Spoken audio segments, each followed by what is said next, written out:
Hi, everybody.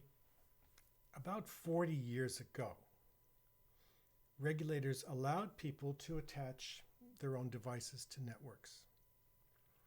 And what I did was to apply the first iron law of information, the information cost velocity curve. And you know how that works. Information costs fall, information velocity increases. There's the curve.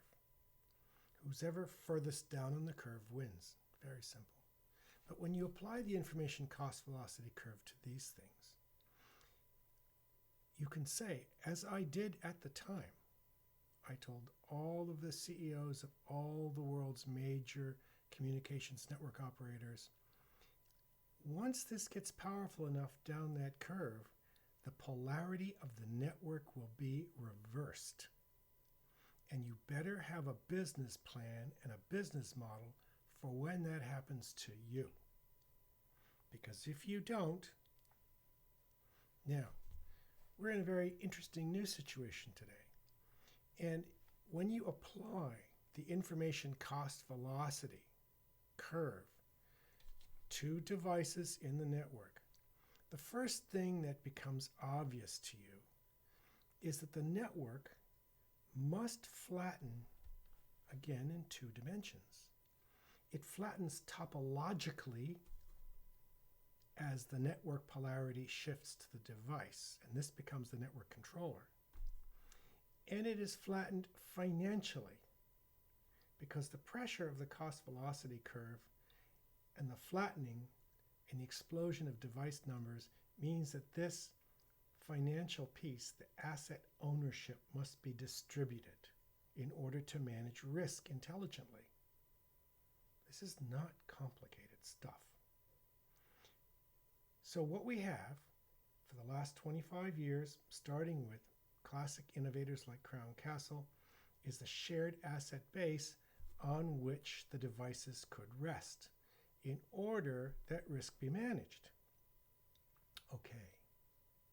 We're in a new space now, and I'm about to load, for members of Future Creators, a video tutorial on what this means.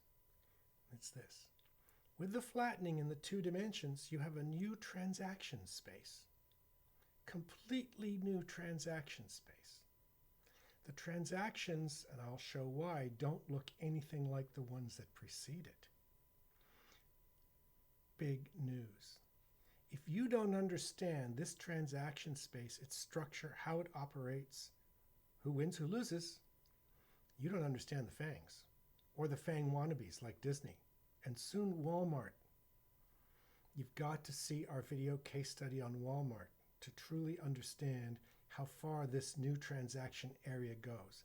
And, oh, by the way, have you noticed that Walmart is working like crazy with IBM on how to use blockchain to manage their supply chain? Yeah, folks, this gets big, this new transaction space and the elements in it. So, if you don't understand that transaction space, you're far up on the information cost velocity curve. You're too far away. You're not seeing what's happening further down here in the new transaction space. So you don't know and you miscalculate. This is a big problem. And our members are going to be on the inside of this transition. I call it a revolution because this is so big. And you're going to see the impact of one of our future creators, OmniMesh, on the structure of the transaction space. And how another one of our innovators, 6 Harmonics, enables the transaction space. And then you start following our video tutorial on Microsoft, and you will go, oh, now I get it. Now I get it. So make sure that you're in this space now. Otherwise, you are never going to scale with the cloud. Your opportunities will be gone, and it doesn't matter what business you're in. Transactions are transactions. I don't care whether you're in coal mining, making soup,